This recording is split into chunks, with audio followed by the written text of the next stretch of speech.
Hey everyone, my name is sishuo. I'm here to present my thesis hypothesis and resolve the design on stone's role in Palestine. I would like to start by a quick recap of site analysis. The site Al-Shrab is a former Israeli military base in the midst of a struggle between Israelis and Palestinians, constantly being destroyed. The fight between activists, settlers, and the soldiers over the site are constantly changing the relationship between the building and the environment. Palestine put out the reinforced steel from the concrete structure to reuse, while Israel people hoisted their flag on the top of the central water tower. It's clear that this site has been touched for many times, so it almost needs some band-aid given to it. However, what this design wants to deliver is not trying to deny the settlement and the occupation this land has been through, but to apply the care of rework to buildings that have actually been about fire and control. The idea of acknowledging the torment and reclaiming the city will be celebrated through rebuilding the former military structure by putting it back in the language of Palestine rather than the Israel. So what is the representative language of Palestine could be? Natural stones. The rich resources of Palestine are likely to emerge as focal points. The research on stone started by looking into the ancient stone landmarks as evidence of the strength, durability, and timelessness of Holy Land marble and stone. Then further into Palestinian daily life with stone elements in the special preserved village of Batir, which has been inscribed on the World Heritage List. However, nowadays, unarmed Palestinians tend to collect stones as weapons against Israel to express their attitude of resistance. Such actions do no harm to the Israelis, but provoke soldiers to arrest them. Stones are initially a blessing to the local people and shouldn't be a catalyst to intensify the conflicts. So, what is the role of natural stone should be when a country is destroyed? A recent precedent of rebuilding has been nicely accomplished by a Palestinian organization, rework. This project is a residential courtyard restored into a multiple service center. Reworks projects are not only about skill training or the restoration of stone historic structure, but also about raising awareness of the importance of cultural heritage as a pillar for Palestinian identity and collective memory. Over 50 historical centers are scheduled to be restored and rebuilt within renewed functions, while the site Al-Shrab is also supposed to become part of that step, as a similar response to place the work in a conversation about the history and culture with stone masonry.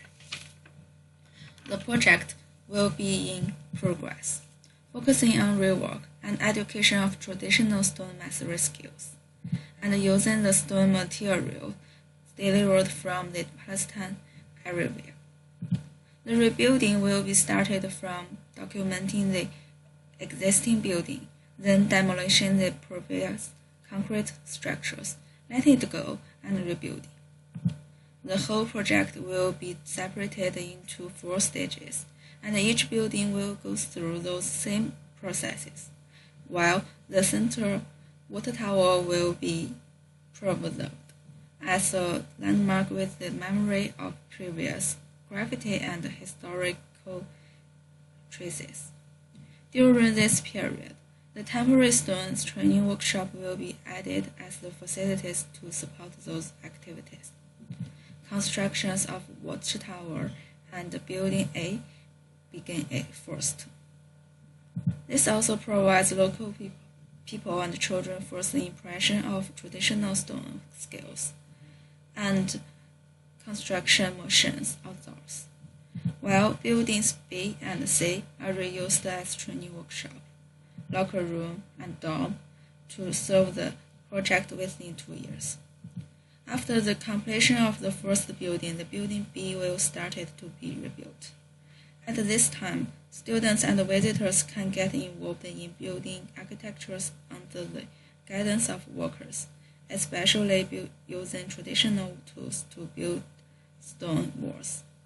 Some functions will be transferred to the new building, while the new building A will also provide more lessons for children to learn and tourists to experience, such as long-term lessons of making stone furniture, letter cutting, and shaping stones, as well as short-term programs like music collage games with Rebel.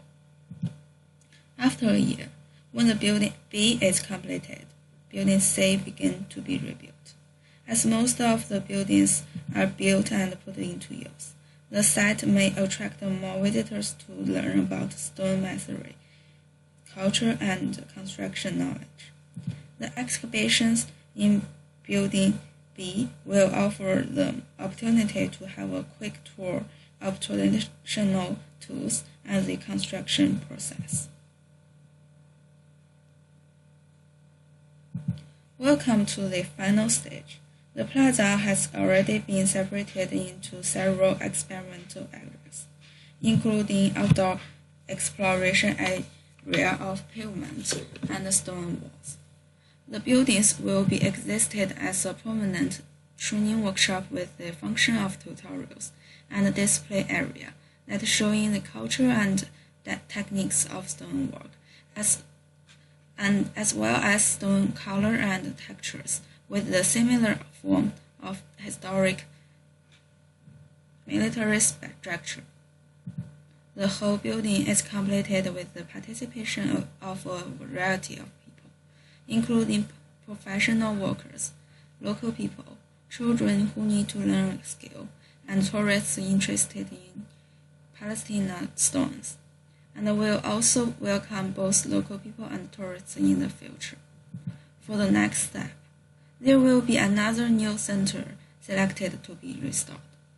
Thank you. That's it.